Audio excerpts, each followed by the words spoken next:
Sebuah keputusan administratif dalam pendidikan kepolisian yang seharusnya bisa diselesaikan di level internal Polda Jabar, kini bergulir hingga ke meja Komisi 3. Ibu, jangan khawatir, ruangan ini keadilan untuk rakyat. Anda bisa sampai di sini. Bukan hanya jenderal di sini, Anda pun bisa di sini. Sebuah urusan yang seharusnya bisa ditangani oleh para jenderal di sana, malah menjadi konsumsi politik dan publik. Kami punya hati.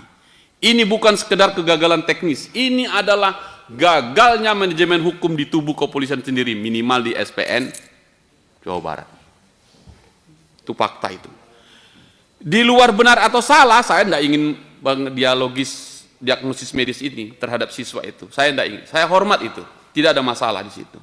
Siapapun boleh mendapatkan vonis yang berbeda.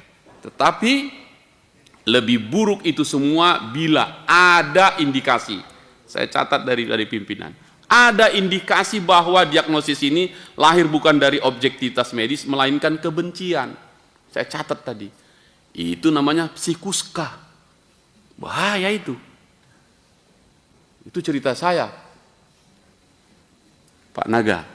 Jadi, penting ini, saya kira ini penting. Ruang ini penting untuk mengkoreksi sistem pendidikan kita. Dalam sistem yang sehat, hukum adalah pedoman tertinggi, kita sepakat itu. Dan kebencian personal tidak boleh memiliki tempat di dalamnya. Nah, itu penting ini. Tidak boleh. Seorang siswa tidak bisa diberhentikan hanya karena ada yang tidak menyukainya. Buang jauh-jauh itu. Apalagi jika alat yang digunakan untuk menyingkirkan dia adalah stigma psikologis yang seharusnya berdasarkan kaidah medis, bukan berdasarkan emosi dan subjektivitas. Ibu berdua, anggota dewan yang saya hormati, saya sepakat. Saya tersinggung disebut penyakit jiwa. Beliau di situ tuh. Saya hormati medisnya.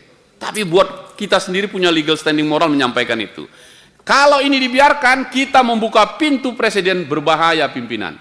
Bahwa siapapun bisa dijatuhkan bukan karena kesalahannya, tapi karena ada yang merasa terganggu kehadirannya, apalagi bawa nama bapaknya. Apa salah bapaknya? Hari ini seorang siswa SPN diberhentikan dengan dalih mengalami gangguan jiwa. Besok siapa lagi? Bisa saja seorang perwira yang jujur diberhentikan dengan alasan yang sama. Psikuska lagi. Buang jauh-jauh ini. Maka ini bukan lagi sekedar kasus individu ini, pimpinan. Ini adalah ujian bagi integritas kepolisian. Benar dan salah dalam perkara ini bukan ranah Komisi 3 untuk menilai. Betul itu. Tapi buruk dan baiknya sistem ini, itu sudah sangat jelas. Buruk. Jadi mari kita akhiri absurditas ini. Biarkan prosedur yang membuktikan, tetapi baik dan buruk kita sudah bisa menilai sekarang. Dan karena itu, saya setuju Jenderal, mantan Wakapolri sahabat kami. Maka propamlah jawabannya. Tetap kami hormati SPN, kita hormati hasilnya. Propam harus turun tangan, tidak untuk membela siapapun, tetapi untuk memastikan bahwa kepolisian masih berjalan di atas prinsip hukum dan bukan atas dasar kebencian. Karena jika polisi saja tidak bisa mendapatkan keadilan di dalam institusinya sendiri, siapa yang bisa menjamin keadilan itu?